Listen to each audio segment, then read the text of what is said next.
Welcome, fans, to episode 119 of Rangers Ed, presented by Lucarelli Law. If you're in Florida and need a lawyer, call Lucarelli Law and tell them the boys at Rangers Ed sent you. This is your host, Cousin Ed. I'm here with my co-hosts, Coach Ed and Little Ed. No Mikey Produces today. What's going on, Coach? What's going on, boys? Big week we had. Big week. Yeah, for you guys especially. I can't wait to hear about that. Little Ed, what's going on over there, man? Yeah, just Workshop. an eventful week in the workshop. Got a little mess behind me. Didn't have much time to clean it up before this episode, but the walls are always crisp. That's all that matters. Yeah, a little tease in our podcast league. Trooper Train lost to he lost in the playoffs, but I was talking to him about fantasy this week. It's Corso for you guys. For those who don't know, he's Trooper Train. So he was telling me that he's been talking to you a little bit about crafting, and he sent me some pictures of his little projects. They look pretty good. Not bad. Not little lead quality, but pretty good. No, yeah, we definitely chit chat here and there. It's a good time. I wish I had him up here. He made a joke. He's like, "Yeah, I would be your little elf in the workshop." And I made a joke. I was like, "I don't know about not so little elf." He goes, "Yeah, I'd be like Will Ferrell in the movie."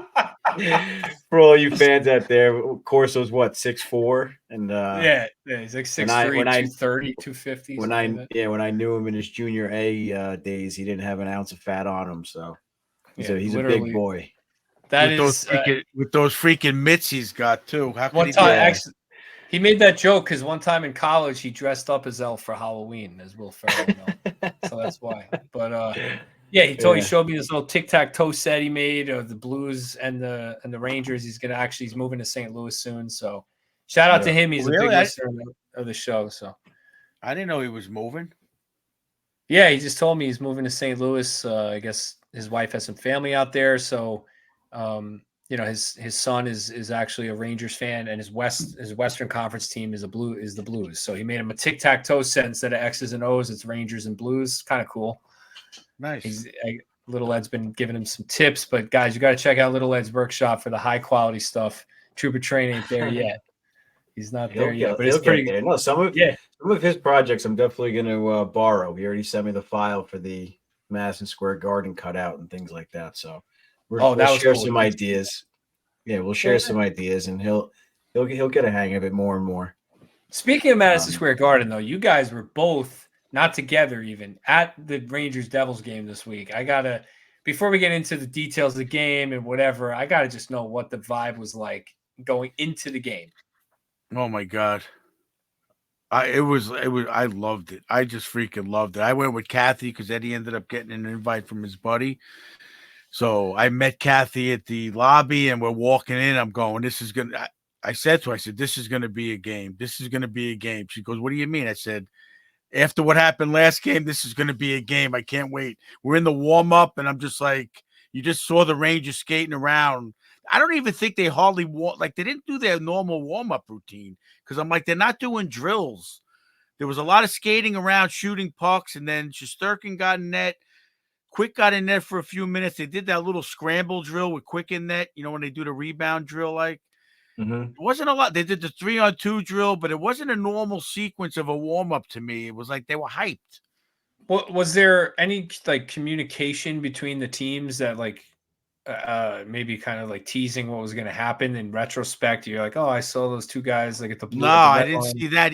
Even Rempe, the few games I went to when he was dressed, he would usually stretch by the red line, and that's when they do that little communication. But he didn't even do that because I was watching for. He didn't need to. I was watching for, and Kathy's asking me questions. Look at him. Look, there he is. There he is. She was like a little excited. But she doesn't realize what's going on. You know what I mean? And I'm like trying to see what's going on. And I didn't notice anything like that. No words I didn't notice exchanged. I saw the video though of Little Ed during maybe it was one of the goals. I don't remember, but you turned up and you filmed Coach Ed and he's up there trying to work his phone. He's trying to get his phone to record. I could tell it. You're not even texting. It looks like you're texting. I'm like, no, he's trying to figure out how to work his camera. I got a couple little videos in there with Kathy hearing and stuff. Yeah. Oh, that review that she did, the food review, I was dying, man. I was cracking up. She's like, I'll give it an 8. We should give it an 8. Yeah, I'm like, you give eggplant parmesan at Madison Square Garden an 8? Yeah, she gives it an 8. It couldn't have been that good. It was really fun. I've had them. They're pretty good, but I don't know Yeah. about an 8 for the meatballs. Sorrento's meatballs last night were better. That's for sure. Ooh, talk about the Sorrento's review. That was Yeah, off the charts. That was a long time coming. Sorrento's is fire, man. I can't wait to get back to New York and get some Sorrento's, to be honest. No, with Ed, you had to have this meal we had last night. It was just. We'll talk about it later during their ad. Oh, Yeah. no, this isn't their ad? I thought this was our Yeah, we could give them their ad now, either way. That's probably why I needed a nap. A day later. Yeah. Yeah. Was there, before we get into the jersey profiles, I got to ask, was there a lot of Rempe chants early before the fight, or was it only during the game? What do you mean? Like during fight warm-up? 2 seconds in. What do you mean before the fight? No, Coach, you've been saying like during warm-ups, the crowd goes nuts for Rempe and stuff like that. So I'm just wondering, was it like, how crazy was it? Everybody had to know they were going to fight right away. Yeah, I mean, I just knew it, but I didn't hear that. I didn't notice it. Well, I will say games that he's not in the lineup, the chants are "We want Rempe." Yeah, Insane. So that's pretty wild. Yeah, it's crazy. But yeah, I mean, it was an electric atmosphere. I mean, even after the fights, I mean, a quick little story, kind of similar to what happened to us at the Stadium Series. I missed the first half of the fight, so I didn't even see, I guess, 4 out of the 5 fights even happening, because by the time I saw it, it was over. So shout out to my dentist, Dr. Soulard, for keeping me a little extra overtime so we didn't get into the game on time. So we're waiting online. Yeah, we're waiting online, getting him a beer or whatever, and we hear like some commotion. And I'm like, did they score already? Like, I didn't hear the goal horn or anything. And some guy's like, no, everyone on the ice is fighting. So like I ran up some random section and like caught like the tail end of it and took a video. I was like, you got to be kidding me, man. Like, and he's a Devils fan too. He's like, nothing's going to happen. We're fine, whatever. So I was just like, oh my God, I'm going to kill you. We missed like literally history. I feel bad. I feel bad for Kathy, because it's like, when I first met her, I'm like, there's 2 things you cannot be late for the Ranger game. So the whole time I'm like, did you get on the train? I wanted to be there for the start of that game. I'm like, if we don't make the warm-up, fine, but we got to be there for the start of the game, because she was leaving from a different train, and then we're eating after the warm-up. I'm like, come on, we got to get to the seat. Well, I understand. I understand exactly. No, I understand exactly what you're saying, because like today, obviously you had the total eclipse, right, of the sun. I didn't even know until this morning that was happening. So it feels like, how did you not know? Like, it's all anyone's been talking about for weeks. And I was like, I don't know. I just didn't hear it. And she goes, well, it's not about hockey, so you wouldn't know. And I was like, that's true. Like, it's like all I pay attention. That's all I pay attention to. So yeah, don't be late to the game, man. I'm with you. Like, that's the one thing I ask, Yeah. Anyway, all right, let's jump into the jersey profiles. Sponsored by Oscar's Pro Stitch Hockey. Hey, Ranger fans, the season is winding down fast, and the Rangers are preparing for the playoffs. Are you ready for the playoffs? Get ready for your next trip to the Garden with a new Ranger jersey customized by Oscar's Pro Stitch Hockey. Don't settle for any imitations. Pick your jersey from any era, send it to Oscar for professional, hand-stitched, official NHL kits. Get your favorite throwback Rangers jersey, all-star jersey, or retro ready for postseason. Even the Stadium Series kits are in. So get in contact with Oscar on Instagram at OscarsPSH and wear it proud. Let's go, Rangers. All right, number 19. Up in the rafters for the Rangers, so an easy choice. Jean Rattel with the Rangers, 861 games, 336 goals, 481 assists, 817 points in his career, 1,267 points. His jersey was retired by the Rangers on February 25th, 2018. He was inducted into the Hockey Hall of Fame in 1985. He's won 4 major awards in the league, the Masterton Award in 70-71, 2 Lady Bings, 71-72, 75-76, and a Lester B. Pearson Award. Coach, traded to Boston in 1975, so you were, 11? With Brad Park and Joe Zanussi, who I never heard of, for Phil Esposito and Carol Vadnais. So I don't know. Do you remember Rattel on the Rangers? I mean, I was a young kid. I was 11 years old or whatever, and he was there when they opened up Long Beach, and then he was all of a sudden traded, and that's when my love affair came with Phil Esposito when I saw those guys coming in, because that was the big rivalry, and you don't see that happen too often anymore, if at all, that rivals trade a package of that caliber. Park is a Hall of Fame. In my opinion, his number should be up in the rafters too. His name, and Espo's a Hall of Famer. Rattel's a Hall of Famer. Espo's a Hall of Famer. Rattel. I mean, Rick Middleton was part of that whole year of trades. It wasn't in that trade, but that was a big part of Boston's resurgence after that. And I think Espo never really forgave Boston for a long time. It was a big controversy.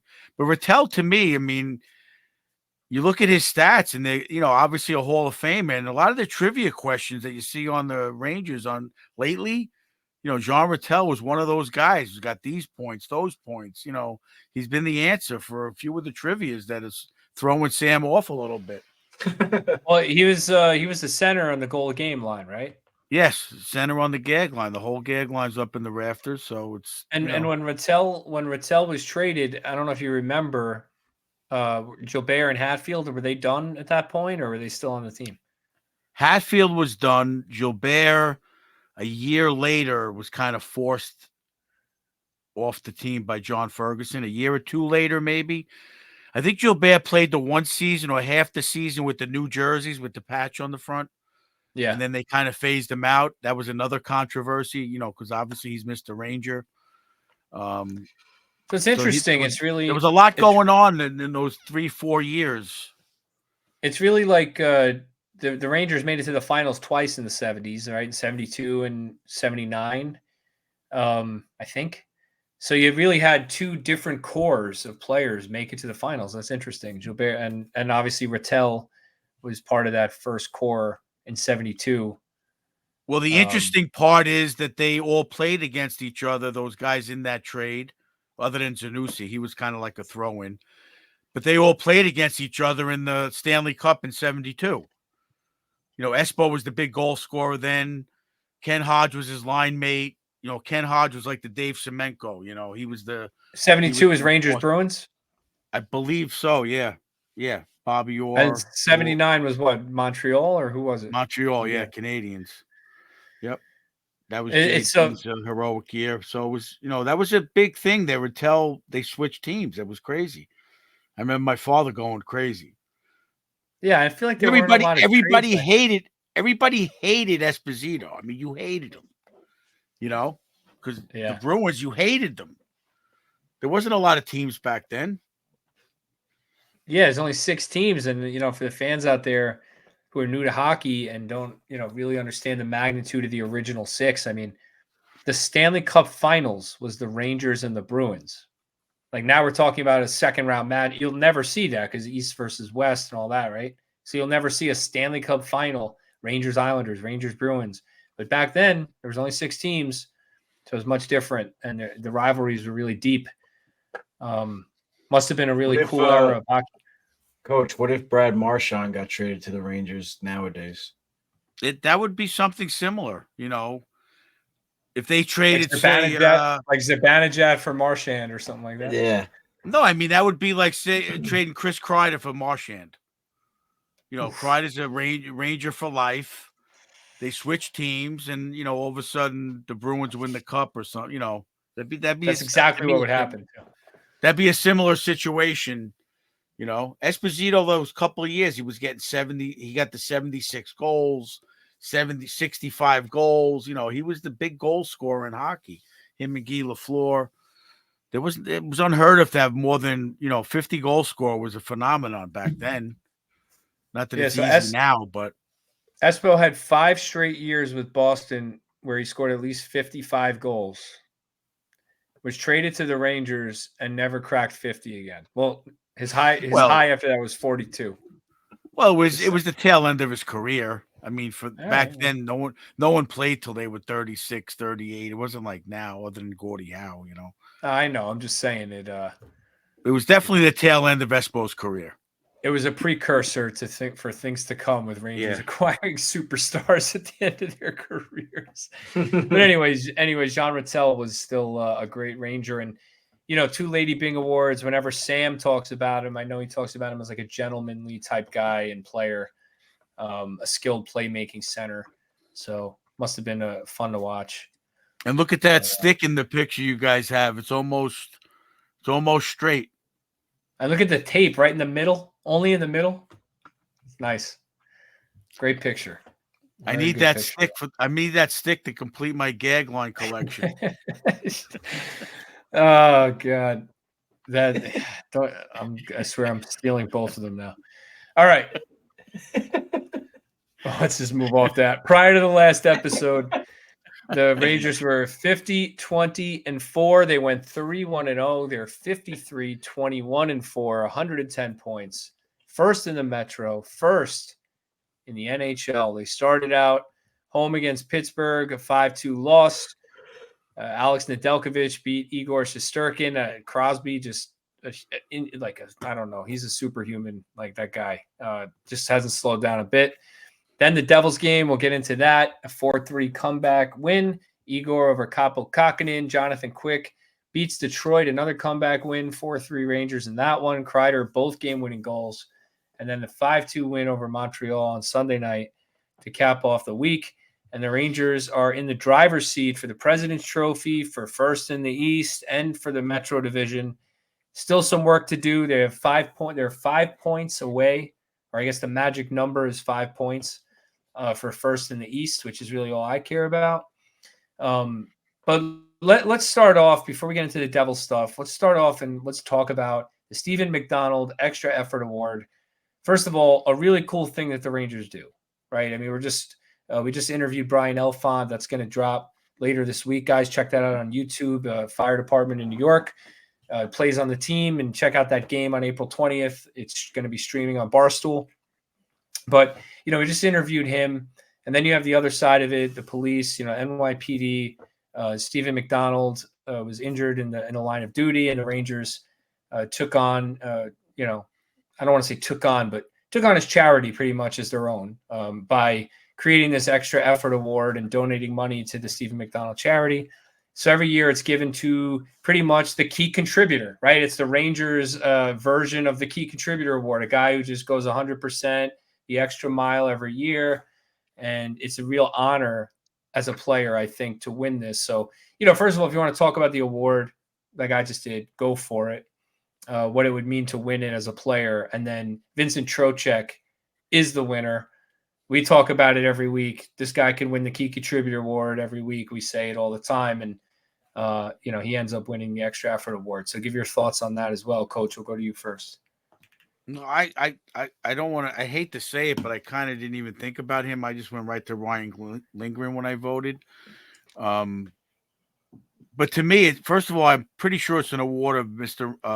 The Ultimate Ranger on and off the ice, and just what he does as a person. Like, he took in Will Cooley. He just seems like the ultimate teammate that's going to be there whenever you need him. And his interview after Michelle Gingras interviewed him, he was so humble with it, comparing who else won it and before him. And he's a solid person and hockey player. Yeah. Yeah, Little Ed. You explained the award pretty well. Can't really say or add anything to that. I mean, my pick was going to be Jonathan Quick for that award. I think like his resurgence, like going through that extra effort to bring his game back, and I'm sure he spent a lot of time at the rink with Benoit Allaire early on in the season, and probably still does, and without him going the extra mile, I mean, the Rangers season could have been down the tubes pretty quickly.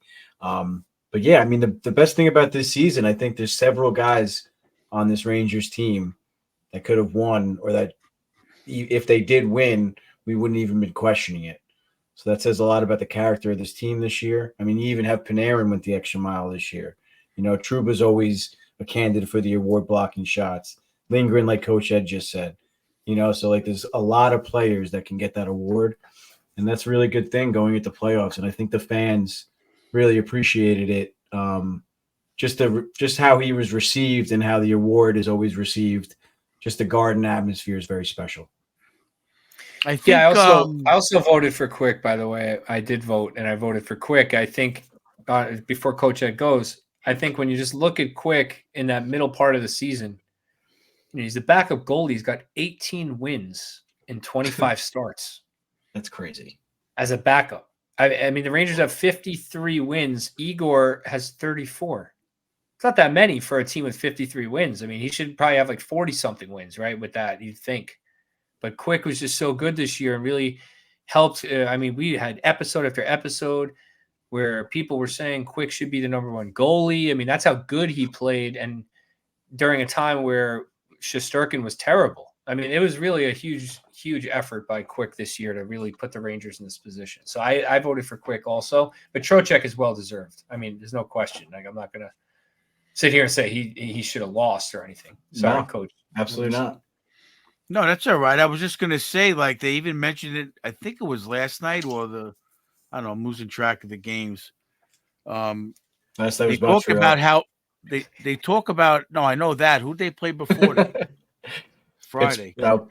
Detroit, yeah. I think that one of the announcers said it. I want to say it was Micheletti that, I mean, I think we touched on it at some point recently that I don't know if Panarin and Lafreniere have that kind of season they're having without him in the center. That was Maloney.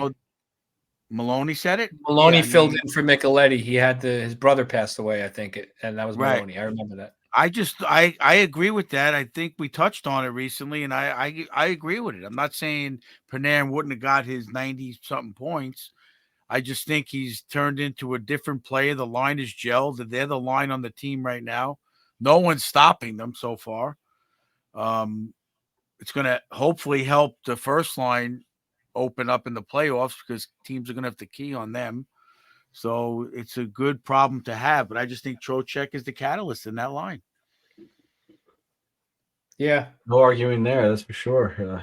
Not just the catalyst. I mean, it's not just the catalyst. It's just the glue.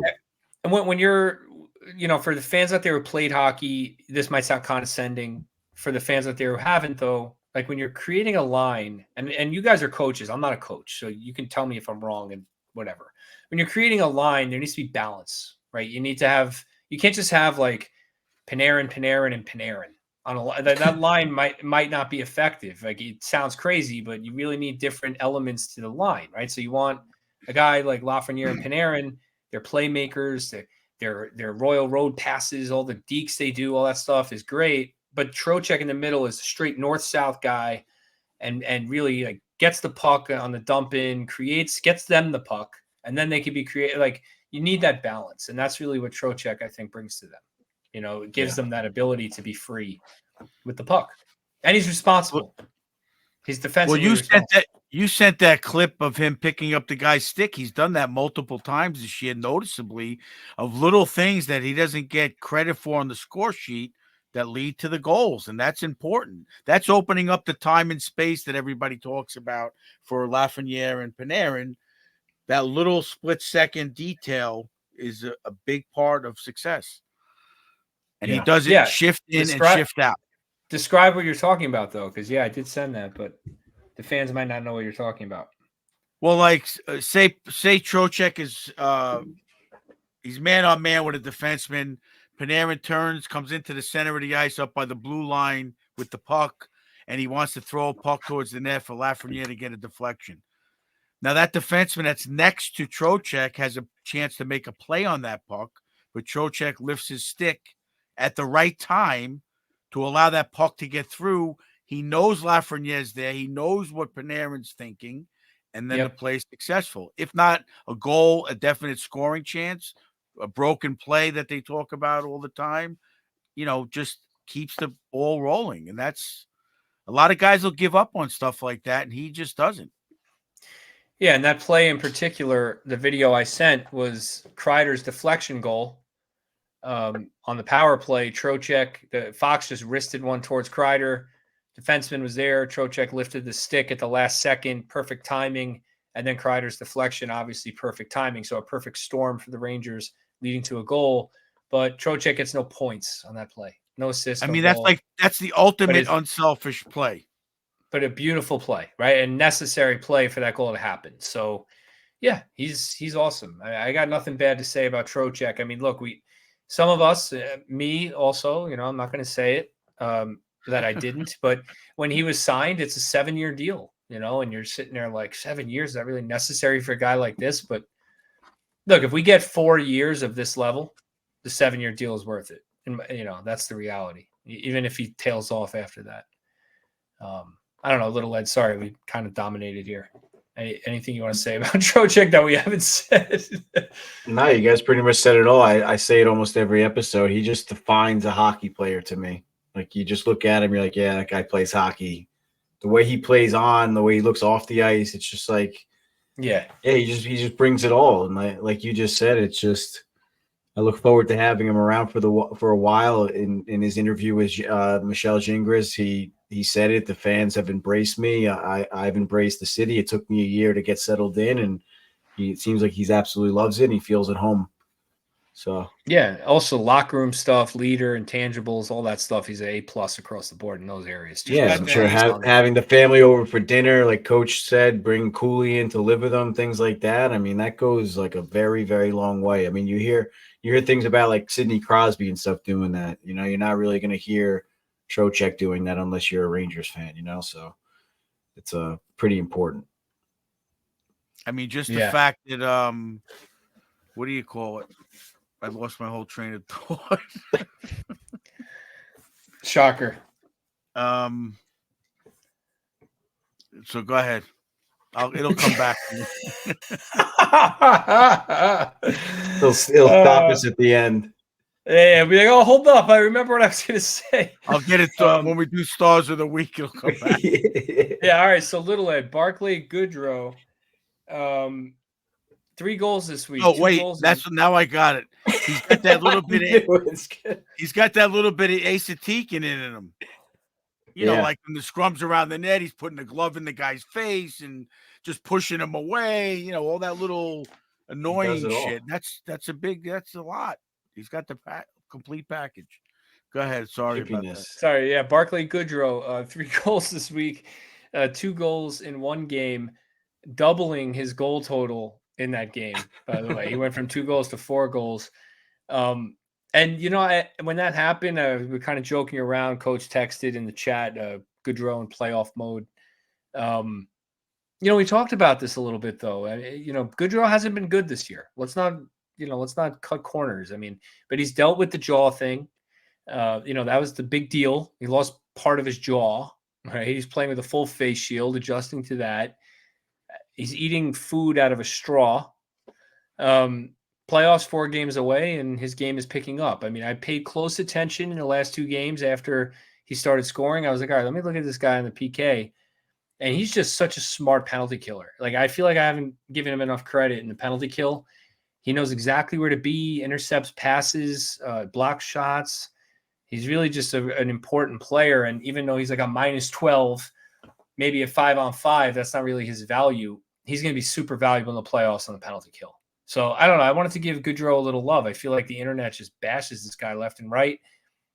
He is overpaid. I agree.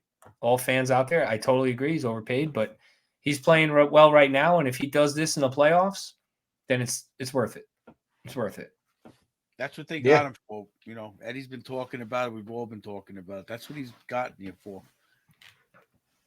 That's what he's here for sure. And we don't see what goes on in the locker room. I mean, sure. I mean, he's overpaid. A lot of players in the league are overpaid. But a player like that's very important to a winning pedigree and like a winning culture in the locker room.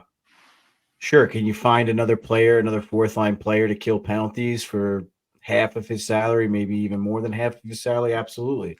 You're not going to find one that's won 2 cups, that can play anywhere in the lineup, is an assistant captain, blocks shots, kills penalties, does it all, kind of similar to Trocheck, not nearly on that level, obviously, but similar style of play. just not nearly the production, of course. But players like that, like Cousin Ed just said, you need the balance. You're not going to have 16 Panarins. You're not going to have 16 Zibanejads, Kreiders, whatever. You need players like Goodrow to keep the team together, the glue. And like you said, he went through that injury. I mean, what do you expect the guy to do? Come back and score 20, 30 goals after doing that? He still came back, and he still came. I'm not saying you. I'm saying the fans. 10 he goals. Still came. I expect. Whatever. He still came goals, back. He still got time. He's got time. He's got 4 games left. If he stays on this pace. If he stays on this pace. But no, he comes back. He's not afraid to block a shot. He's not afraid to dive in front of a shot after getting hit after losing half of his jaw. So it takes a lot of balls, a lot of guts to play like that and even come back. So I look forward to a good playoff from him. Put it in perspective also, the mixing up of lines in the bottom 6 all season long, not playing with a regular line mate. Ever. The first top 2 lines have been pretty steady most of the year. Not playing with a regular line mate, guys in and out of the lineup, and he just fills the role and plays the game the right way, like Eddie said. And to me, the whole key that Eddie touched on last week, I believe, and I think Maloney said this also, and I'm watching the game, and I said it to myself, the whole key to that Red Wings game was 3 goals out of the bottom 6. And that's what you're going to need. Cooley's been on fire as a hockey player, not putting points up, but he's making some really good plays. He's playing the game well. And having that bottom 6 going into the playoffs is very important. Yeah, and that also enables a guy like Kreider to get another GWG, 7 on the year for him. 3 goals by the bottom 6, and then bam, Kreider on the power play. Game over, right? Second star of the week. Yeah. Of the game, I mean. Yeah, so Goodrow, a good week for him, and I really just hope he keeps it up. And that fourth line was really impressive, and no matter who was on it, whether it was Rempe or when Razovic was in, and they had VC on that line, they played awesome. They all had 2 points each in the game. So, I mean, the fourth line is going to be important in the playoffs. So let's hope Goodrow can carry that over. But I want to talk about the line brawl. All right, the Devils-Rangers line brawl. It's the second time in my life this has happened. Did this happen a lot? Before we talk about it, Coach, did this happen a lot in like the 70s, or is that like a myth? I mean, I remember it happened. I don't know about a line. I mean, not at the start of the game like that. I mean, there were 5. I have a picture somewhere in this pile of stuff in the attic or somewhere of the Islanders and Rangers just 18 on 18. That's wild. That's wild. Yeah. I mean, I'm watching this fight. I'm going crazy. You couldn't even watch one of the fights. All of a sudden I look and Keandre's just wailing on Marino. And you love that. What do the refs that for do? You, Coach. What do the refs do? No, there's nothing to do. You just let it go. And Rempe's just going at it, and the refs are like, they're probably exhausted from breaking up the other 4 fights. There's nothing they can do. So Little Ed, here's the quotes from the team. I'll give you a couple. Goodrow, on whether it was planned. He said, kinda. Well, it wasn't really planned out. It just happened. It's just about having each other's backs. Remps has been doing that for us since he's been here. So it was time for us to step up. Doesn't get much better than a line brawl to start it off. Trouba called Jimmy Vesey the, quote, lucky one because he didn't get kicked out of the game on NHL Rule 46.7. Miller says we're all just laughing in the box. What the heck happened? And then the ref comes over and says, you guys are done. So it doesn't seem like this was planned, really. All the players were kind of like, it just happened. So do you think individually to a man, each guy was like, I got Rempe's back and I'm fighting? Or do you think it was planned? Or, I mean, it looked a little planned. So it's hard to believe that it just wasn't planned, you know? I find it very hard to believe, especially coming out of Goudreau's mouth, because as soon as the puck dropped, he didn't even try to win the faceoff. He just went right after the other defenseman. He didn't even go after the center, who he's standing right next to. Right. Yeah, but did you hear why? So they're all like crossing paths, going to different people as opposed to just lining up. What? He wanted the bigger guy. No, that center's his buddy. Oh, so he wasn't going to fight his buddy? Was that Palat? That center's his buddy, so he went after the other guy. No, Palat played. That's what they said. It wasn't Palat. It wasn't Palat, but it was Goodrow. It was one of his AHL buddies or something. Goodrow fought Kevin Ball. Well, he's Who saying fought the that he center? avoided the fight with the center because it's his buddy. It had to be Trouba. Trouba fought Chris Tierney, so he must have taken the Yeah, draw. that's the guy. That's the guy, Tierney. Goodrow's kind of very friendly with him. So his gift to Tierney was to let Trouba fight him instead of Goodrow. Yeah. I think I'd rather fight Goodrow than Trouba. Hey, but don't worry. If Trouba will fight you, I'll go fight Ball. You know. And then you got Keandre doing the little like you're short thing to Marino. I mean, Keandre kind of flexed. He flexed a little hard on his first NHL fight against John Marino, arguably the softest player in the NHL, dude. Like, yeah, he's not a fighter. But still, good for Miller. I don't know. I mean, I loved it because all they talked about how Rempe had to answer the bell with McDermott, and I totally get that. If I were a Devils fan, I would expect that too. And Rempe injured two of their guys, but I love that the Rangers team came together and said, "You're not going to fight alone. Like we're all going to answer the bell. Like we're going to stand up here together." And they called it a team building exercise. They said all the right things like that. Do you buy that, little Ed? Like, is something like this a team building exercise, or is it just kind of like a bullying move? I mean, I wouldn't go with the whole team building exercise. That's a weird way to put it, but I think that's what they call it. I know. Because I just think about like a team building exercise at work, and we're not getting into fights. But it's just like it's something where kind of like what you just said with the whole plan thing. How are you going to call it a team building exercise without saying that it was planned? So they had to have in the back of their minds that like Rempe's obviously going to go, so we're going to go also. So I think it's a great thing that they had each other's backs. I'm sure they had a ton of fun.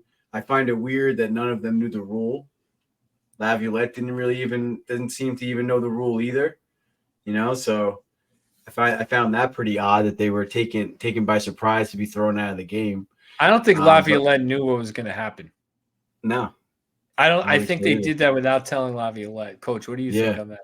All right, wait a minute. First of all, the Devils have to announce their lineup. He puts Rempe out. He knew they were going. So he knew who was the whole team. He knew Rempe and McDermott. Two of them were going. I don't know. Yes. I would. It's a hard one. Laviolette's old school too. Why would you put Miller and Trouba out to fight though? Like that doesn't. You'd put Schneider and Trouba. You'd put Cooley, not VC. Maybe you got to get Miller's blood going a little bit. He came out a little bit on fire yesterday. I thought he, whatever it takes. I don't know. It's a tough one. To me, the biggest. You want to get out of Coach Ed's doghouse, you got to beat up John Marino. That's the way to do it. Whatever the case is, I just find it odd that you saw Laviolette yelling at Travis Green through the glass. That was crazy. What was he What's saying? he yelling at him for? He had Marino out there. He didn't have like a fighting defenseman out. He didn't say we're putting 5 out there. I think Smith wasn't even out there. I think what happened is Laviolette and Green didn't know that was going to happen. I think Green put McDermott on so that Laviolette would put Rempe on. That was an unspoken thing that was going to happen. Let's get it over with. They were talking about that right away. Drop the gloves, answer the bell, be done with it. And then I think once Laviolette realized the rule and that he just lost Miller and Trouba for the whole game, probably could care less about VC, about Goodrow and Rempe, whatever. We can live with that. But Miller and Trouba for the whole game, that's a third of your D. He probably was like, this is your fault, like this is all you if you didn't put those guys. I don't think he knew they were going to fight. I think Laviolette's reaction to me was he was like, what the hell just happened? And he was pissed. And he blamed Green for the whole thing. Yeah, I didn't see that press con. I didn't see that post game. I'm sure he wasn't going to say much in it anyway, but he didn't say anything to give it away. I mean, he just said like, I like how they stood up for their teammates and they're good teammates and stuff like that. That's it. You want to see that, and I just thought it was like I said to Eddie yesterday. To me, the big point of that also going into playoffs, those 4 defensemen had to play 30 minutes each. If they lose that game with the Devils' defense and their defense, that would have been really bad because they had our 4D, I feel, are able to do that as far as skill wise and the way they've been playing. The Devils defensemen without Dougie, they're light. They're light. Yeah, they And are. like And, it or not, Marino's one of their key guys. So I thought and we Brendan had Smith. Yeah. Brendan Smith. You know what I played like 28, 29 minutes. Man, he scored. And scored, yeah. You know what I really like about it, and maybe this is kind of simple and can be picked apart a little too easily, but I'm so used to the Rangers being a little bit of a soft team, and I don't think you can win the Stanley Cup being soft. I think you have to have a tough team mentality. Not everyone on the team needs to be tough, but you have to have that team mentality and be hard to play against. Yeah, be hard to play against, and I think that's a sign that they're willing to do it, and to a man, they were each willing to do it, and it shows good chemistry in the locker room. It shows that kind of thing. I don't know, maybe I'm simplifying it too much, but that's as a fan, that's what I liked. Not the fight. Igor was ready to go. That's 100%. Yeah, Igor was ready to go, dude. He threw down his blocker. That was so funny. He's crazy. He'd probably win fights. I don't know why. I feel like he would. Like, he'd be like some KGB, like he knows like some martial art or something for sure. He's like crazy. Yeah, and then I had to spend half the game explaining to Kathy that Keandre was not coming back into the game. He was ejected. Yes. Game misconduct means he's not coming back tonight. Fio during it, she was like, oh my God, they're all fighting. Why are they fighting? So then I had to explain to her what Rempe did in the 2 previous games and why there was like a fight. And the whole time she's just like, oh my God, is that Keandre? What's he doing? Oh, he's getting thrown out. Why is Keandre getting thrown out? I'm just like, oh my God. And then she's like, the coaches are yelling. What does it say? Like, look on Twitter. Like, find out the coach. I'm like, why would Twitter know what the coaches are saying? How are they going to know that, Because they went between the glass during the broadcast. Who was it? Pang, I think. Darren Pang. I forgot who it was. It was a national game, I think. So he's between the glass, and he's like, I have no idea what they said. They were just yelling. For sure, that guy knows what they said. Whoever it was. 100%. But he didn't say it on the What was going on? What was going on with Brendan Smith and the ref? The ref went up to him. He almost had that fight. Did they say anything about that? The ref talked to him for a good 30 seconds. It might have been during a TV timeout. It might have been during a TV timeout, actually.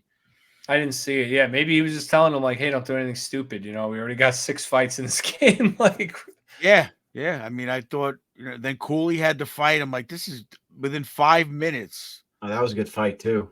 Yeah. Well, he laid a good hit. Mercer held his own. Mercer held his own. Cooley's a big guy. I thought Mercer held his own in that fight. Yeah. I didn't think he won the fight. I think Cooley won the fight, but I was really surprised that Mercer could even scrap like that. I was impressed. But all right. I just think from a coach's standpoint, like I said, if there was a heavy overtime game, he knows the defense knows that they can rely on guys for 30 minutes, and that's a lot. That's a big plus. Those guys stepped up. That's not it. When you're only playing 12 minutes a game, 14 minutes a game, like Schneider and Gustafsson, and to play 30 is a big stress difference. Well, unless you're Christopher Letang or Nicholas Lidstrom. I'm talking about when you're the bottom 2 and you're not used to it, and all of a sudden you get thrown into a 30-minute game. It's a lot. Yeah, it's funny you say that because when you watch a team like Colorado, you watch like the Rangers against the Avalanche or something, and you're just wondering, does Cale Makar ever go on the bench? I feel like he's always on the ice. Like this guy, like I realize other teams probably feel that way about Fox because he plays so much, and they're probably like, oh, this guy's on the ice again, we don't really realize it because we're happy he's on the ice. We're not like concerned about him or anything, but it's interesting to think of it like that. Before we move on, that fight analysis was brought to you by Bella Italia Marble. If you want hands like stone, head on over to Bella and get the tips from them, right, Coach? Get ready for your outdoor barbecue for the summer, playoff style. Get over there and get a nice little marble countertop for your outdoor grill, or if you're doing your kitchen remodel, get over there and get things set up. Time's wasting. Yeah, Yeah, so you got Bella Italia. Go ahead. No, I was gonna say you got the Memorial Day sales coming up for the grills, so get that and get your marble, and you're good to go. Exactly. Bella Italia Marble on Lawson Boulevard in Oceanside. Get all your marble, granite, and quartz needs. So, before we get off the Devils game, I wanted to get a quick shout out again. Amazing to me. Talk about a humbling experience. We're walking to get something to eat, and this guy comes up to me and he goes, Hey, I know you from the podcast. I listen to you guys all the time. I watched it last week. And Kathy just looks at me and looks at him and is like, wow, the guy knows who you are. I'm like, to me, it's an amazing thing. So I want to shout out Tony from Texas. Coming to a Ranger team, recognizing the hat and me. And I wanted to give him a quick shout out. I told him I was going to mention him tonight. awesome. Big shout out to Tony from Texas. If you're listening, and get in touch with us, Instagram, Twitter, email, something. I want to send you a fan package down in Texas so you can give it to your friends. Give out some stickers and stuff. Yeah, thanks, Tony. Thanks for listening. That's awesome. Yeah, That's it's pretty cool. It's pretty cool when that happens. That happens to you guys a lot at the Garden. All right. So a couple more things quickly, and we'll do our stars of the week. Or we'll get into the banter actually before that. Just real quick, Roslovic benched and Gustafson scratched for Jones against Montreal. Anything to that in your minds, or is that just giving a guy a rest, trying a different look? You think Laviolette's just kind of playing with the lineup to get different looks before the playoffs, or what are your thoughts, Coach? I think it's just another, I don't want to call him genius, but he's getting guys in the lineup. He's not having guys sitting for 5 games and not, then all of a sudden thrown into a playoff game or a playoff atmosphere. These teams they're playing other than Montreal are fighting for playoff spots. So they're all high level intensity games. And it's a great problem to have, like Sam said the other night, have everybody healthy and trying to get guys in the lineup is a lot better problem to have than scrambling to get guys to fit in a certain spot. And it's right now they're rolling, obviously, and it's hopefully they keep it going and make it interesting. Yeah, to me, I mean, I've been kind of watching Roslovic. I like his game. I like he's a phenomenal skater. He's a very smooth stick handler. He's obviously not on the level as Panarin, but when he's got the puck, it's kind of like he's got it on the string too. I know the fans have been out there a little on him for not producing as much, but I don't think he's going to put up a ton of points. He's not really there as a player yet, I don't think. And a lot of fans thought he'd be the one to get Zibanejad and Kreider going, but we've said that a few times where it shouldn't be like that. It should be the other way around, where we just talked about it before, like Trocheck is making Laffy and Panarin better. Panarin makes Laffy and Trocheck better. It goes around and around. It's not like that with the first line. And I don't think it's Roslovic's fault. I think, like Coach had said, I think Laviolette's just trying to find the right combinations, get everybody in the lineup, give everybody a rest here and there. And I don't think it was a punishment. I think it was kind of just like a reset. Maybe he wanted to show him some things from up top where Coach Ed and I sit in the 322s. I mean, let's be honest. This has been a revolving door right wing since the trade of Pavel Buchnevich. We talked about this when we had Lazarus on. He mentioned it as well. And no matter who we put, we being the Rangers, with Zibanejad and Kreider, they don't perform on that right wing. It doesn't matter. Kakko, he's got 2 points in 30 games. You put him on the third line, he's on an 8-game point streak, scoring goals, nifty moves with Wenberg. Looks great, right? Wheeler looked okay before his injury. VC fills a role, but he's not going to put up a ton of points either. So I don't think you can blame Roslovic. If you're a fan and you're like, oh, he sucks, he's not producing with Zibanejad and Kreider. Nobody is producing with Zibanejad and Kreider 5-on-5 this year. It's not Roslovic, honestly. I think it's hard to break into that menage a trois. Yeah, it's tough. I mean, they got some great chemistry, and when you're a star player in the league, I think having been one myself, speaking from experience, I think that it's probably difficult getting a new line mate when you're so used to your like Zibanejad is so used to his left wing. It's probably really hard. You get this new kid on your wing. You don't really trust him yet. You don't know like what he does, in the forecheck or how he plays. Like, can I give him the puck here? Can I give him the puck there? So they might not be doing that. Like, let's exclude this guy like intentionally, but it takes some time to build a little bit of trust and chemistry with the line mate.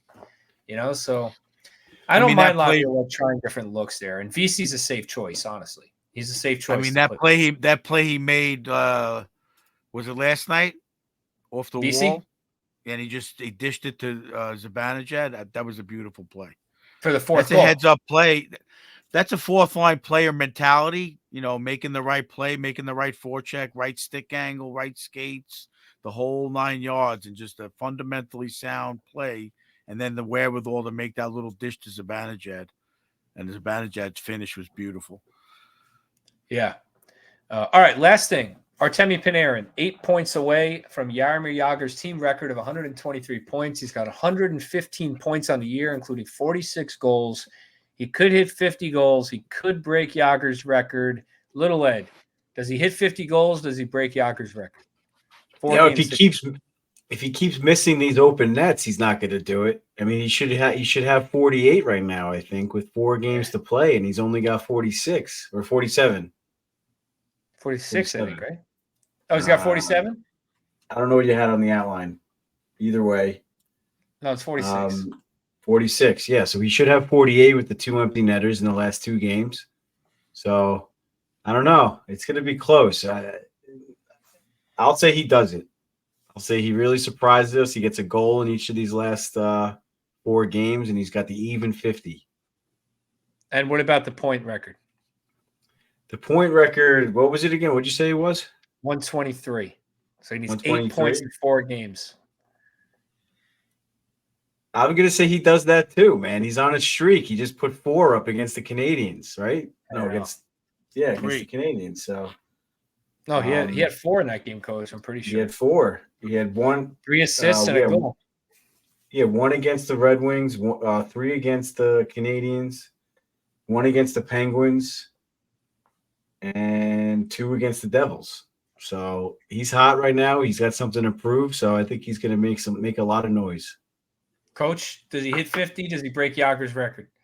I'm going to say yes and yes. I like that analysis. I think it's definitely doable with the competition they have coming up. He could do it against the Flyers alone. I'm going to say no to the goals. I think he's like 48 or 49, unless he just gets it in his mind that he really cares about it. Because like Panarin's the kind of guy where if he like mentally is like, I want 50 goals, like he's getting those goals. So if he really does care about hitting 50 goals, I think he hits it. But otherwise, no. But the points, yeah, for sure. He's gonna break that. It's only 4 games. You guys think I'm crazy, whatever. Fans, you might think we're nuts for predicting it.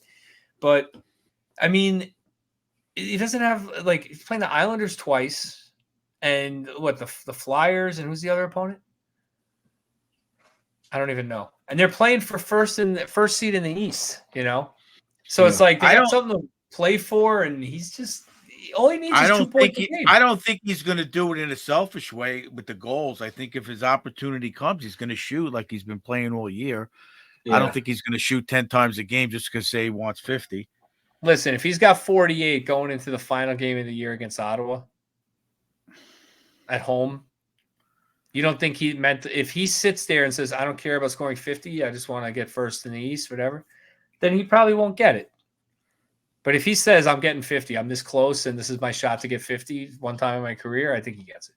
There's nothing's going to stop him. He'll take 12 shots. Let me pose this question, because we don't have a producer tonight. It's going to be a little difficult, but you really going to count it if he gets like 3 empty net goals in the next 4 games?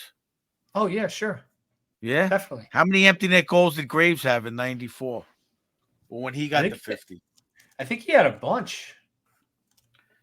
I'm curious to know how many Vic Hatfield had back in 73 or whenever he did it. Well, I can only look up one thing at a time. Yeah, I know. I'm just thinking out loud. And so let's start with Graves in 94.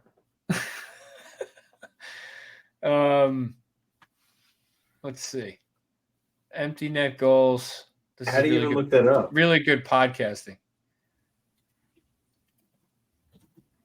Well, it would be under miscellaneous. They played the Senators the other game.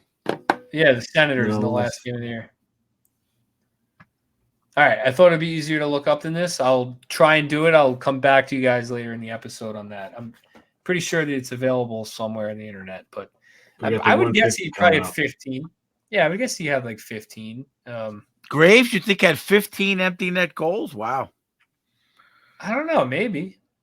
I don't know. So is that a definitely lot? Possible. I don't really remember, but I don't think that's that many. He had 54 goals or whatever. I mean, 52 goals. So it's not that. It's like, well, I guess it's almost like a third. Probably like 12, more 10 or 12. just as important. What about Lafreniere's projections? Kid is lighting it up last night. He could hit 30 goals and 60 points without playing on the first power play unit. That would be insane. He's going to get paid. He's going to get paid, man. If he does it, they should sign him this season. He's eligible for a new contract. Even though he's signed for next year, he's eligible for an extension July 1st. They should just lock him up now before he breaks out next year with like 85 points. They need to do it now. But, all right. Let's move on. Let's go into 27 goals for Laffy. I love it. Yeah, we haven't done any. No, you're good. We haven't done any banter in a while, so I think we have a couple we want to do here. So let's get into the broadcast banter. It's a power play goal. All right, little Ed, go for it. I know I can't. The one that I had happened. My boy Sam. It was last night after Panarin scored his 46th or whatever, and then they wouldn't shut up about how many games he had left to score. The 50, pretty similar to what we just did. But then he just starts rattling off the list. He goes, Jaromir Jagr, 53 goals. Adam Graves, 52 goals.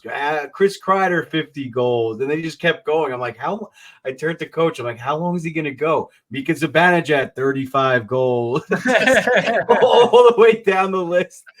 I just thought he rattled off like 10 players from like the top to the whatever. I was like, how long is he going to go? It was so funny. Oh, my God. Funny. That was hysterical. Yeah. Because of Zibanejad 35 goals. I got a funny one. So in the Red Wings game, Maloney was there for Micheletti. First of all, our condolences to the Micheletti family. His brother passed away. So not that he's listening, but somehow he comes across this, our condolences. But so Maloney's in. So Sam and Maloney have this like awkwardness a little bit. It's not intentional, but he's so used to Micheletti. So it's Maloney's a different style than Micheletti. Maybe it takes him like a second to get used to it, just like a line mate would, right? Like we were just talking about. So Sam's like, I don't know. You worry about DeBrincat. He's been on 3 teams and he's young. He keeps getting moved to new clubs. Like you worry about that a little bit. And Maloney's like, well, he just wanted to get out of Ottawa because he didn't want to be there. And I was just like, Maloney just doesn't care. Maloney will say anything. He's there like bashing the Senators. He just wouldn't want to be in Ottawa. Sam's like, oh, okay. Like Sam's not going to say anything bad about an organization. He's a pro. So not that Maloney's not, but you get my point. It was very funny. It was a little bit like, oh, I don't know what to say. It was so good. Yeah, he didn't want to be in Ottawa. I wouldn't count that. Like, okay. Sam's like awkward silences are so funny. Micheletti said something. It might have been last night too, or whatever, and he was just like, there was like a 5-second pause. He just goes, good point.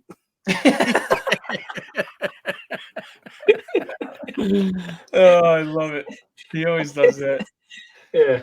I always picture him just like looking at his game notes when he does that, though. Like he was like half listening and he just didn't know what to say or something. Because it's probably hard to look at your notes and announce the game.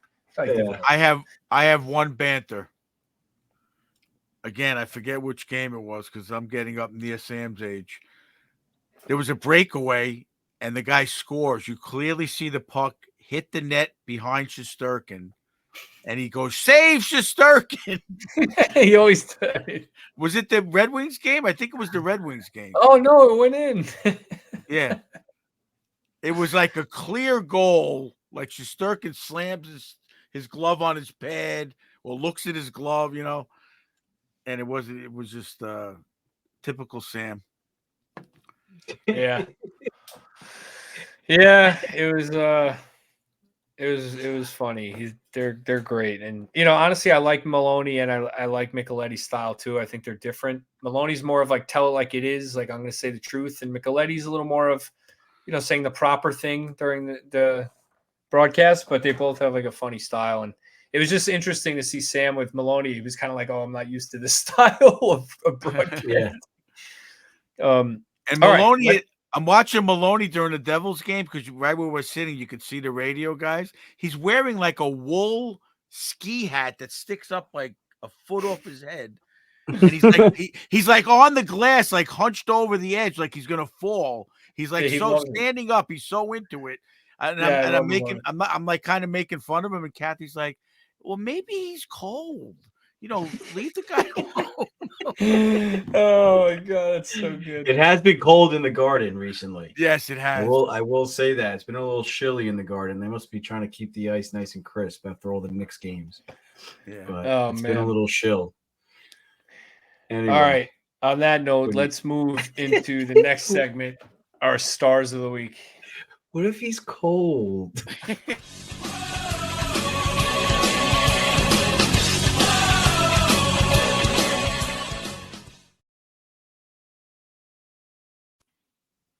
All right, Coach Ed, I'm going to go to you first. Hopefully you filled out your board.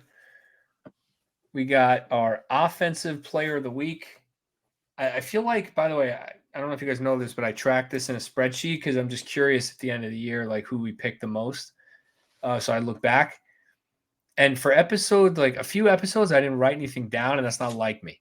So I feel like we skipped it. But I'll have to go back and listen. Maybe Joey the historian. You weren't on the episode. That's probably what it was. And nobody typed it into the spreadsheet. Nope. All right, offensive player of the week, Coach Ed. Who you got? You got to give it to Brett. There's no looking back. To me, there's no other person right now. Every week I try to give it to somebody else. You can't. I mean, 8 points in the 3 games. 4 games. By the way, exactly what he needs to do to tie Yager's record. Same thing he did this week. So there's the proof. Yeah, I went with Brett too. Little Ed, who'd you take? Brett. No question. Okay. That was a nice, fast, and easy one. Let's see if the rest are just as easy. Defensive player of the week, Little Ed. Who you got? Defensive, I went with Lindgren this week. I feel like I haven't given him any specific defensive player of the week love. Maybe all this season, honestly. I picked a lot of Fox, Trouba, and stuff. But Lindgren just he's been playing some solid D, and he's getting in the mix offensively. I think he's been reading the tweets that fans are giving him shit that he doesn't produce at all, and he's been trying to jump the play offensively and getting in the mix out there. So shout out to Lindgren without him. Oh, and then also when he got cross-checked in the back last night, he just gets up laughing. His head comes like an inch away from hitting the post. Yeah, he gets up laughing. He's laughing on the bench. Like he's just made out of something else. He cross-checked somebody in front of the net last night so hard and didn't get a penalty. The ref went up to him and pretty much said, like, don't do that again. And when it happened, Phil goes, How is that not a penalty? And I was like, yeah, that was a penalty. You're right, but it's in front of the net. They don't always call it. It was last night? I think it was last night, yeah. And then like 2 minutes that's later. Why he was laughing, because he got away with it. And then like 2 minutes later, in front of the Canadiens net, Cooley gets hit and like his head almost hits the post, and they call it on Montreal. They call a cross-check. It was like right. No, that was Lindgren. That was Lindgren. Oh, it was Lindgren? I thought it was Cooley. Yeah. I'm pretty sure that's why it didn't happen to Cooley. He was laughing. And then they did call laughing then, yeah. So right before that, he cross-checked someone. It didn't get called. And I was like, yeah, see, she goes, that's not fair. They called it on the other team, but not on the Rangers. That's got to be why he was laughing. The referee probably warned him and then saw the Canadiens guy do it. That's great. Yeah, well, a little retribution. Anyway, I went with Fox. No one really stood out to me. And when that happens, I default to Fox. He just makes so many little plays, and He's so underrated and sneaky defensively. I really just like his game right now going into playoffs. Coming off that leg injury, it took him a while, but he's got I think he's first among defensemen in points in the NHL since the All-Star break. So, I mean, he's on top of his game. Coach, who you got? I went with my boy Schneid's. I watched him in that Devils game, and I just loved it. I just love the way that kid plays. I think they should lock him up soon, too. Well, he's a restricted free agent after this year, so we'll get into that in a future episode. Whether to sign him long-term or they're going to bridge him, it depends, I think, on the rest of the cap situation. All right, key contributor award. I'll start since I let you guys start the other ones. I went with Barclay Goodrow. I think it's an easy pick this week. I think we talked about him being the prototypical one in years past. This year, he hasn't really gotten the award from us because his game has just not been there. But this week it was, and he deserves it. So I went with him. Yeah, I went with Trocheck, though, just because he got the award. So I think it'd be silly not to give it to him this week. But yeah, Goodrow definitely makes a good case. Yeah. Coach? I wanted to give it to Goody, but I'm going with the 4D core in the Devils game.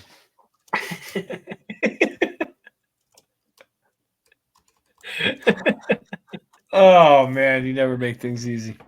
I mean, I hear you. You analyzed it before pretty well as to why. I think you're right. It's tough to play that much, and a lot of hockey. Game. Yeah, the Devils took the lead in that game. If they lose that game, if the Rangers lose 5-2 or 5-3, there's a whole nother conversation going on the next day, and what you guys deal with on Twitter and all the bullshit. Right, two in a row losses. They're gonna lose first place. Blah blah blah. The Devils wanted that game bad, and those teams do not lose behind us. Boston and Carolina just win every night. They win every game they play. So it's gotta keep winning. Good point. And also, you didn't specifically shout him out before, Coach, but I saw something on Gustafsson. That was his first game back from that upper body injury, and he played 30 minutes or something. So shout out to him. That's tough. Yeah. All right. Highlight play of the week. Let's go to Coach Ed. Highlight play. I got to go with the line brawl. I knew it. I have to. I mean, come on. We were there. It was exciting. It was just you wanted to see Rempe fight. You got the bonus. That was probably wild to see live.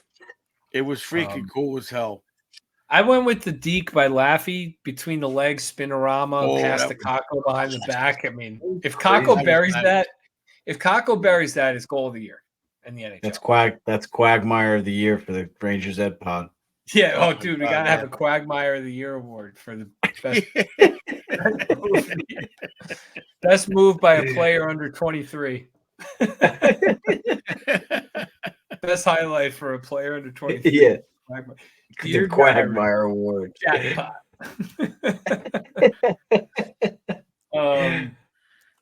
Little Ed, what's your highlight? I went with the Goudreau's second goal against Detroit. I think every player on the ice touched the puck. That was the rebound? Breaking out of the zone. Schneider passed it up to, looks like Brodzinski, who chipped it up to VC, back to Brodzinski, off the goalie's pad, right to Goudreau for the finish. So I just thought it was a beautiful goal, and I didn't give Goudreau the key contributor, so I wanted to give him something. That was a great Brodzinski's on fire too, both ends of the ice. He's buzzing up and down the ice, making defensive plays. He played great against Detroit, Brodzinski. They're playing well. He had 7 shots on goal too. It all started with the beautiful breakout from Schneider too. So, like I said, I think every player touched the puck on that play. And that's what I was talking about last week. Like everybody, you were asking the question, do you think it's smart subbing these guys? You're creating that competition that no one wants to come out of the lineup. I try to tell our guys we only play 15 games or 18 games. I said, you got to play every game like it's a tryout. That's a playoff atmosphere. And that's what that creates, subliminally. They're trying to create that competitive level in practice. But they're all cheering each other on, which makes it even better. You know what I'm saying? They're not hating the guy that's taking their spot. which is it's just a good atmosphere right now. Yeah, it's definitely healthy competition for sure. All right, Coach Ed's copyright Doghouse Award sponsored by Suiter's Sweet Treats.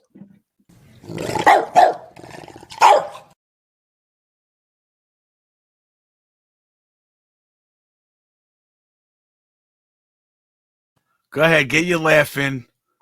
That picture every single time, man. So check them out on Instagram at Suiter's Sweet Treats, and the Etsy store. It looked like you updated the graphic. It's what is it? Double Sweet Treats. Double sweets and more. Double Sweets and more. I tried to memorize it and I couldn't. Check them out on Etsy on their store. But I mean, we can't say enough good things about the Suiter sisters and their cookies and their production quality and their packaging. I mean, every episode we do this, and it doesn't, it's not just because they're a sponsor. Like, they actually go the extra mile, and they do so many nice things. They throw extra cookies in. They, and for us especially, they treat us amazing. Sending me a birthday card and sending Coach nice things on his birthday and all that. So they're really good people, and they work really hard, and they make a good product. So check them out for sure at Suiter Sweet Treats on Instagram and at Double Sweets and More at the Etsy store. And I didn't hate that. I didn't hate the sugar-free cookie last night. It wasn't as good as the regular cookies, but it was very, very good cookie. And let's talk about using the code EDPOD if you do order from them, and you'll get 10% off your order and get a free Coach Ed's Doghouse cookie. Those cookies are really colorful and delicious. So order those. All right. So, Coach, last week you had Keandre Miller in your doghouse, and he was alone. Is he out of the doghouse with the line brawl and all that? Is he out yet? It's an empty doghouse, folks. Coach doesn't like to talk. He forgets sometimes that this is in some platforms, this is audio only. So sometimes he'll just pan the camera and you guys can't see his face. I'll let you announce it. So I have to narrate here, like Orson Welles in the War of the Worlds. I'm like announcing. You're the host. He pans it over to an empty doghouse. So why is Key out? Is it because of the fight, or is it more than that? It's both. I think he's been playing a stronger game. I was a little disappointed in the Pittsburgh game. I'm hoping that he learned from that, and the next 3 games, I thought he played a strong game. I watched him close in the Detroit game. I thought he played well. Yeah, the Pittsburgh game skewed everything in this short, small sample size. I mean, you have Trocheck and Laffey were -4, Miller and Trouba were -3. So when you look at their stats beyond that, particularly in the plus minus, Miller ended a -3, so he was even the rest of the games. So it's kind of just erase that game, and I don't know. It wasn't a good game for that pairing, but it's nice that you took him out. All right, Little Ed. Mika Zibanejad was in the doghouse for you last week. Is he out of the doghouse with his 2-goal game against Montreal?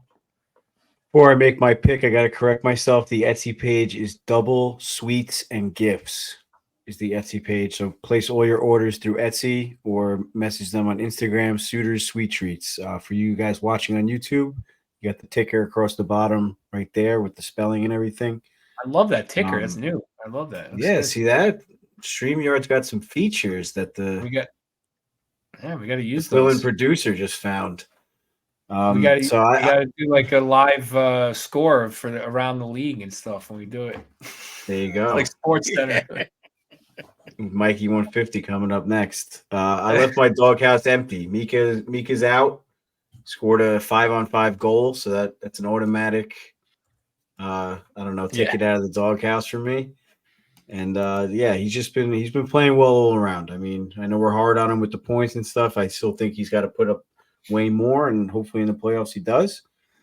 But he does make the little plays that you don't really notice on the score sheet, obviously. So, and he leads the league in helmet kisses. I agree with you. I took him out. Helmet kisses aside, he got 2 goals. And the second goal was a beauty, and it was a big goal. It wasn't just like a power play merchant, throw it at the net. It was a big goal, a 4-2 goal.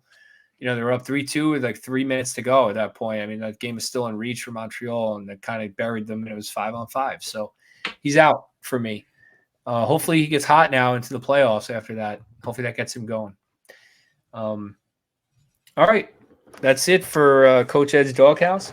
Let's turn it over to our boy with the 150. I want to hear what's going on with that Metro 3 and Wildcard 2 spot. Before we get into trivia, it's time to throw it over to Mikey P with your Rangers Ed 150, the fastest 150 seconds in the National Hockey Podcast League. Ed 150. I'm out here in Gambo, Newfoundland in the path of the full eclipse, and as you can see, I'm wearing my eclipse glasses for safety.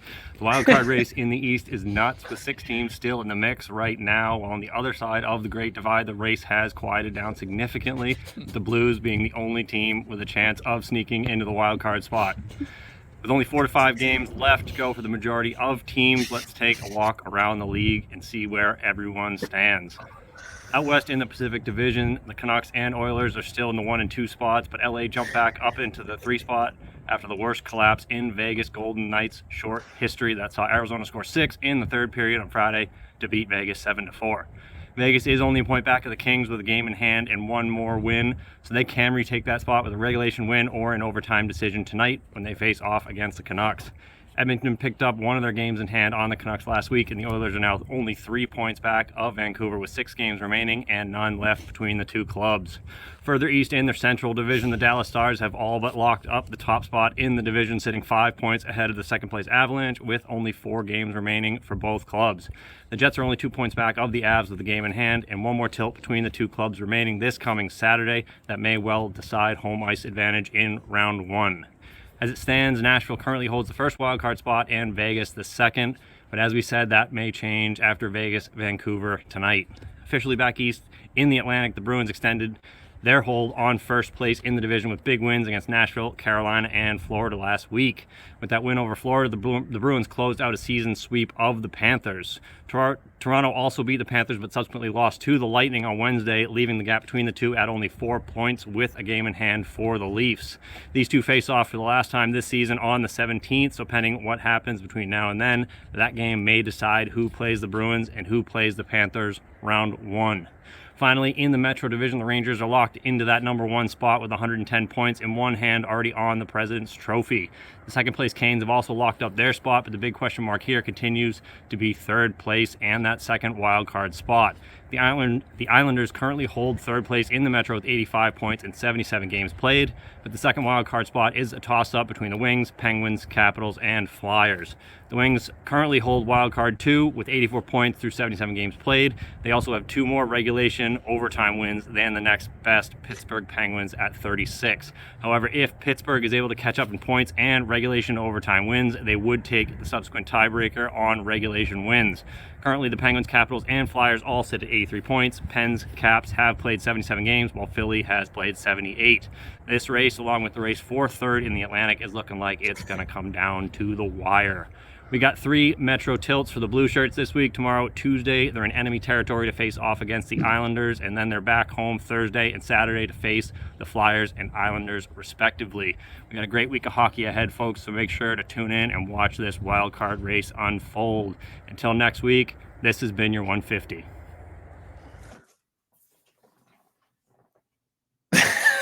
He's crazy. He's something else. We got one more. We got a fantasy update. Before we do the fantasy update, I gotta say, Mikey, if you're listening, I don't know if he even listens. The way you said that, it was almost like the Islanders had locked up the Metro 2 and the wild card was up for grabs. I feel like that all that is up for grabs. Those teams keep losing and winning and flipping like every day. Crazy. So, and the Islanders play the Rangers twice, so it's kind of ironic. The Rangers could, those 2 games are going to help decide the Islanders' playoff. The Rangers can either bury the Islanders or the Islanders can win and knock the Rangers into a matchup with Tampa. I mean, these are big games, so we'll see. I'm really looking forward to it. But all right, enough from me. Let's hear from Mrs. 150 with the fantasy update. Playoffs are almost over. Welcome to your Rangers Ed Fantasy League update. The semifinals were wild, so let's jump right in. Starting with our championship bracket. After being told by Cousin Ed to stop streaming goalies and ride your roster, the Massholes did exactly that and handily won, going 10-5-0 and winning 3 of 4 goalie categories, for that matter.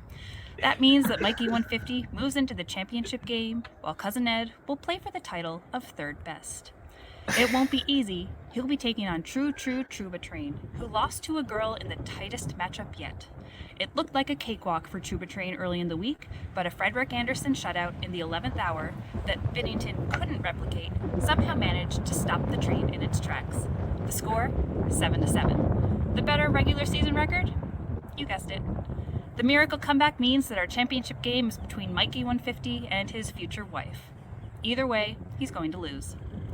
In our 5th place game, Coach Ed had a great start to the week, but in the end, it was Rise of Gautier who won 7-5-3.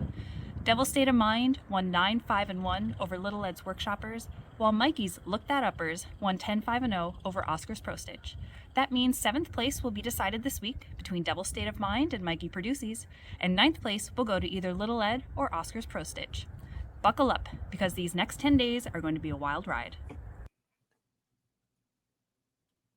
I mean, you got to give her credit. She starts the year with the team name, "You're going to lose to a girl" in all lowercase letters, and she's in the finals. So I got to give her credit, win or lose. It takes a lot of guts to start the season like I'm going to win and then make it all the way to the finals. But in fairness to me, with the chirp I made on Mikey, all right, for those of you out there who play fantasy hockey, he goes into the matchup. He adds Philip Grubauer in a gimme matchup, and then he adds Stolars in a gimme matchup, just to rack up goalie starts. It's a lame move in the playoffs. This isn't baseball. You stream pitchers, so he doesn't have the goalie no idea quality. what you're talking about. He doesn't have the goal. Well, when you stream players, it means you add and drop them. So you do that usually to get counting stats like goals or penalty minutes or something like that. But streaming goalies. That is lame, Mikey. I stick with that. You did beat me. I will concede. You did beat me and handily 10-5, but that's a lame move. Anyway. This week's 150. Yeah, this week's 150 and game preview sponsored by Sorrento's, and we talked about it. What? Coach is muted and he's talking over there. I can't hear anything he's saying. He's over there. I see his mouth. I see his mouth moving. But brought to you by Sorrento's. We spoke about it earlier. Coach Ed and I, with Kathy and Lindsay, had a absolutely delicious dinner over at Sorrento's yesterday before the Ranger game. So next time you want your pregame or game day meal, head on over to Sorrento's to either take it out or sit down. But it was something else, Coach. What did we have? We had the eggplant burrata tower. We had the meatball regatta meatballs. We had the Sorrento salad, which is just like a huge house salad with the works, everything you can imagine in a nice Italian salad with a nice balsamic and oil. Huge. Like with pizza enormous. Cheese on it. Pizza cheese on it, chunks of fresh mozzarella, tomatoes, you name it. So delicious, nothing, just a great salad all around. And then to top it all off, we got the medium rectangle pizza, half hot honey white and half regular hot honey. There's something else. So. Wow, that sounds good. Coach, I set you up with the Seinfeld joke on the big salad. Well, Eddie was talking. I didn't want to interrupt the ad read. Yeah, no, sorry. What is a big salad? Did you watch Curb Your Enthusiasm finale? I haven't seen the last season or two, so don't tell me anything. But I saw the clip about Breadman. Did you see that? Yeah, hysterical. Dude, and then Fox shows it to Panarin, and Panarin says, I have to get better at stick handling to make him proud or something like that. It was hilarious. Yeah. Panarin's probably like, what the hell? Like, he's being mentioned on some random show in his mind. He doesn't watch that show. Yeah, he's funny. Hysterical. It was so shout out to Sorrento's for hosting us last night. Like I said, delicious. Grab your meal next time. I made a joke. I was texting the owner, Steve, today. I was like, listen, sugars and carbs are usually my enemy, but it's going to be hard to stay away from Sorrento's for the playoffs and this summer and stuff. Everything in moderation, and you get a salad, There's no such thing as eating in moderation when you go to Sorrento's. Well, you can Let me tell salad. you something. I have not had a better pizza anywhere. No way. And me and Lindsay were saying yesterday, like, you know how you eat, like, I don't know, I must have had like 4 or 5 slices last night. You usually feel bloated and like you're just like swollen, and you don't feel like that after Sorrento's. The dough is very high quality, and I know this is an ad read, but I'm speaking from the heart here. The dough is really high quality. Like, you don't really get that like overly stuffed like carb feeling. You know what I'm talking about? So yeah, they know what they're doing over there, no doubt. Mamoni Gardens is a great pizza, but Sorrento's, that's the part that's a shocker to me is I didn't know about this place till like 3-4 years ago. Yeah. When Brian Bardo said, "You ever go to Sorrento's?" I'm like, why? What? Where? It's like right by Long Beach Arena. I've never been there, and then it's like the best pizza you've had. There was a lot of competition with pizza, but I mean, you got to find the spots that stand out above the rest, and Sorrento's does that. It's really good stuff, man. You guys got to check it out if you're in Long Island, in Long Beach. Yep. Anyway, but Mikey P and his fiance up there looks very cold, and there's not much to do up there but figure out your fantasy team, it looks like. So that's why they're in the finals. I love it. I love it. I mean, sure. Yeah. Well, good luck to Mikey. He's definitely not going to win. It's a lose-lose for him. Stay safe up there. Yeah, stay safe, everyone. Yeah. Lose-lose for Mikey P. But anyway, we got the Rangers Islanders tomorrow night at UBS. Super excited for that. That's not really a road game for the Rangers, and the rest of the games are at home. So the next road game the Rangers will play, the real road game, will be Game 3 of the first round, which is pretty awesome. So they'll be in the New York area the rest of the season, and obviously games 1 and 2 of whoever they play in round 1. It's going to be a fun week. A lot of rivalry games here. So no trivia tonight, boys. I'm just ready for some Rangers Islanders games. It's going to be a good time. We'll get with Hockey Night in New York, chirp him on Twitter a little bit. I don't know. I've been trying to leave Sean alone and, be nice. I've been following his tweets. He's been really stressed out. So. It's real tough. Yeah, I can't imagine. Battling for a spot like that as a fan ups and downs. You have no control over it, and you're just praying, and it's tough. Yeah. Well, it's been a few years of them trying to sneak in at the end, so it's hard. It's stressful. Yep. Yeah. All right. Well, let's go Rangers, and check us out on Friday on YouTube, exclusive only. We interviewed Brian Elfont, who's on the FDNY hockey team. Their game coming up against NYPD on April 20th. And he also is a former Junior A ref. So we talked a little reffing with him as well. Check out that interview on YouTube only. And we got more to come, and I can't wait, boys. Let's do it. Yeah. Speaking of YouTube, head over to last week's Coach's Corner, sponsored by Old Country Tile, Old Country Ceramic Tile. We didn't mention them this episode, but they sponsor the Coach's Corner. And then also the Inside the Ranger Room episode. I'm getting a lot of good feedback from that. If you want to check out all of our Henrik Lundqvist Hall of Fame induction memorabilia that we featured on that episode, definitely check us out. Don't forget to subscribe. And also go over and follow Little Ed's Workshop on Instagram. Running a little contest over there for the Alexis Lafreniere rookie upper deck set. So when I get to 150 followers on Instagram, as long as you're subscribe to the YouTube channel as well, you'll be entered into the contest and hopefully win a nice little Laffy prize in honor of his official breakout season. So yeah, good luck, follow that anyway. Even if you don't win that, it's a great follow. You make really good stuff, cool stuff, Ed. So follow him anyway. And all right, boys. Well, I love you guys. Let's go Rangers. _Eds.workshop for those listening in the car. _Eds.workshop on Instagram. Let's keep it going, boys. Love you guys. Next week. Love you guys. Love you. We want the cup. Let's go. It's a long road.